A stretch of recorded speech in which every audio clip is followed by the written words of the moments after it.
Hello and welcome back to the Wisdom of Odin.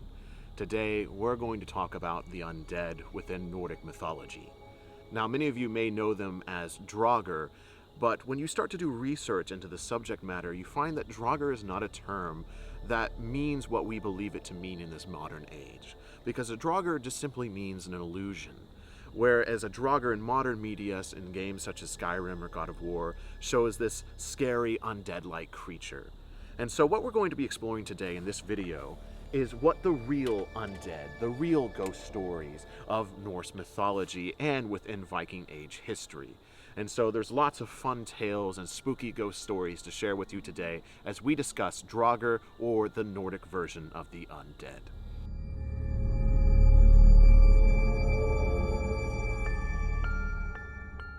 So naturally I want to start you with the source materials of where we get these stories from. But once again, you search Draugr on the internet and you really get nothing besides the media influences that we have. And so when I started looking into this, I had to search for different terms. And I found the majority of the stories about the undead within Nordic history and Nordic mythology come from the tales of the Icelanders.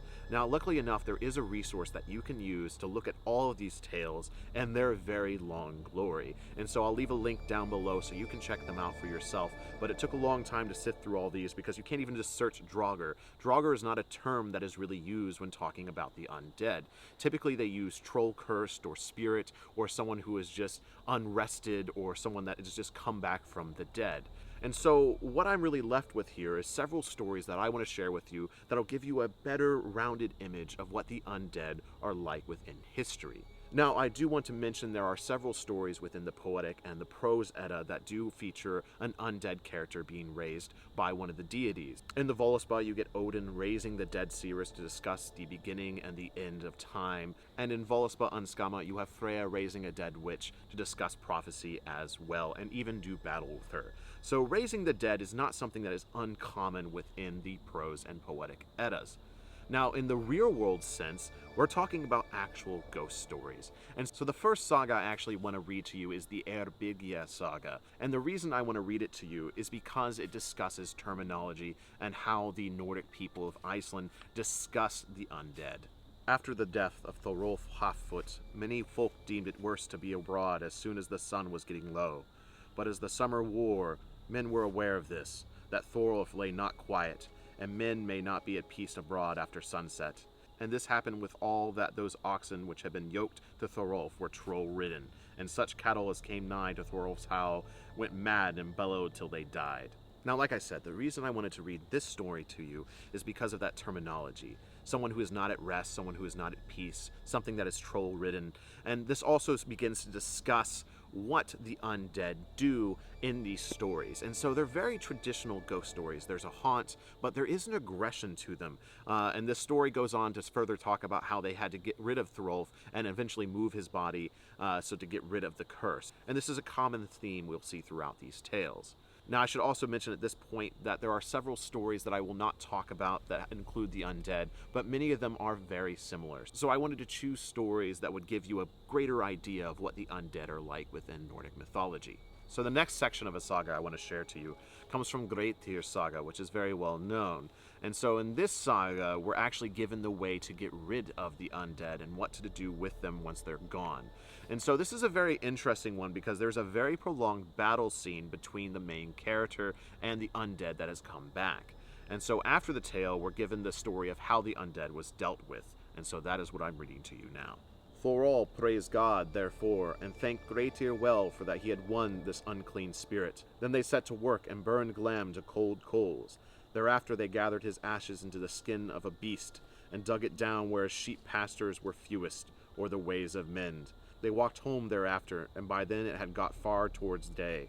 Grettir laid him down, for he was very stiff, but Thorolf sent to the nearest farm for men, and both showed them and told them how all things had fared. So I thought this was very intense, because this is when we start getting into the nitty-gritty of how to deal with the undead, and this felt very exorcism in a way, felt very horror movie, how they had to burn his body down to cold ash, and then bury it in a sheep pasture very carefully in a specific way. Now you may also notice that this is a very Christian influenced one as well, as it mentioned they thanked God after it. Now this could have been in the fact that it was recorded by Christians, because mostly these tales took place during the Viking Age and before the conversion period.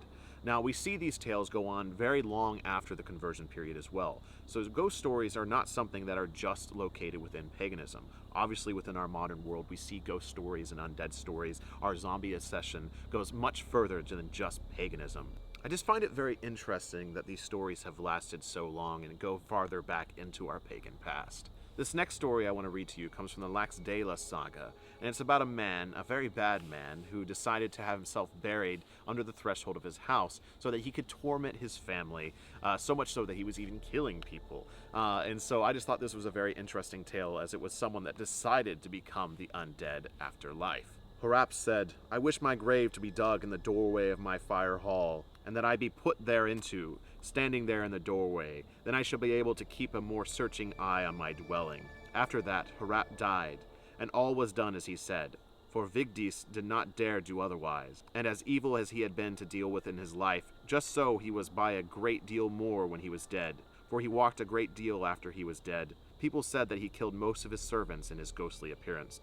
He caused a great deal of trouble to those who lived nearby, and the house of Horapstead became deserted. Now, as I said, I just find this to be very interesting that he chose to keep a more watchful eye on his homestead, so much so that he began to haunt it. And so we see a true idea of haunting here. And as someone who used to consider themselves an amateur ghost hunter, I find this very, very interesting. And so again, we just don't have a reference to an undead form. We have a reference to the ghost, to a spirit. And so the undead within Nordic mythology may not come in the form of these zombies. Now, in the previous story, we're kind of inferred that the undead was a physical body. But in this story, in Laxdæla Saga, we're shown that it was more of a ghostly appearance, or at least we're inferred that it was more ghostly. So they come in various forms and shapes. Now, this next saga I'm very excited to share with you, and I hope you've stuck around for the whole video, because this is one of the coolest stories I have ever read in any of the sagas. And so I really recommend you check it out for yourself. But really, I think the best way to witness this is within the movie The Northman.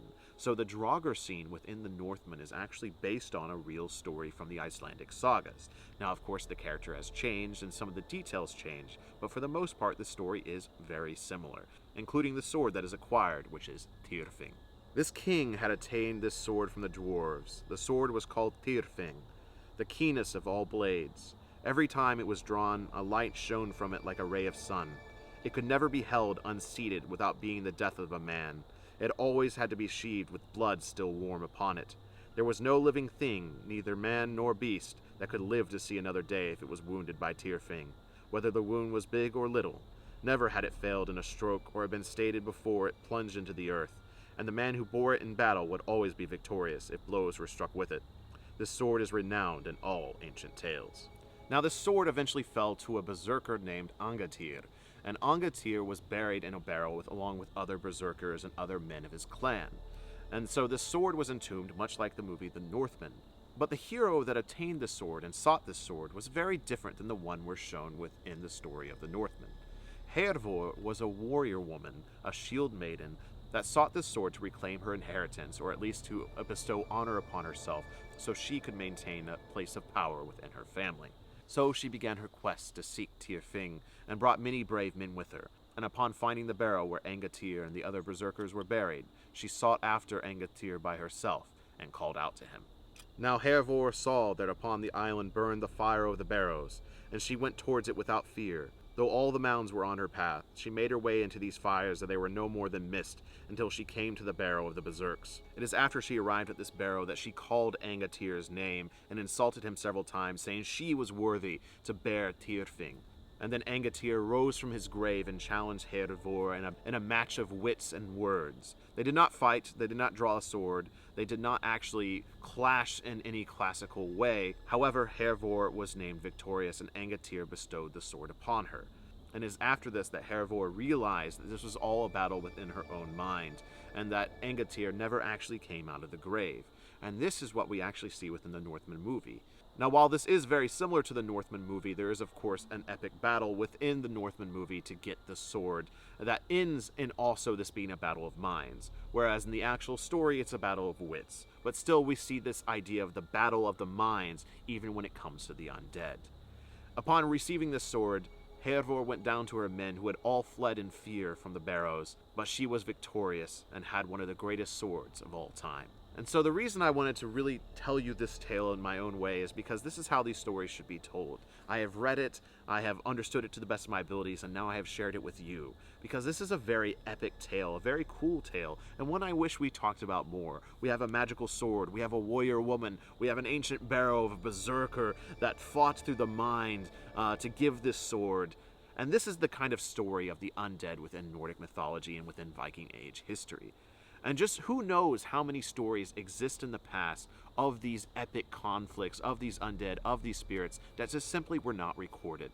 And so I hope this video has given you a well-rounded enough understanding of the Draugr, of the undead within Nordic mythology and history, so that you can go out and, share your own ghost stories, because I think ghost stories are just really cool. A really important part about being human is standing out in the dark and getting spooked and scared. I mean, who doesn't love a good horror movie besides Casey behind the camera right now? But we love to be scared. We love to scare our children, to teach them not to go out into the woods at night, and so we tell them scary stories. And so whether or not these stories come from any reality or any true thing that happened is not really as important as the fact of storytelling being an important part of being a human and an important part about being a pagan. But during this time of year, we like to remember the spooky stories. So if you'd like to see more spooky stories and other stories about Norse mythology and the religion as it survives today, please think about liking and subscribing to this channel. And if you really enjoy the content here at the Wisdom of Odin, please think about supporting it on Patreon. It's the only way I'm able to continue to do this, to come out to these parks at night and film spooky videos. So thank you very much for joining us for this video. And until the hall, Skull.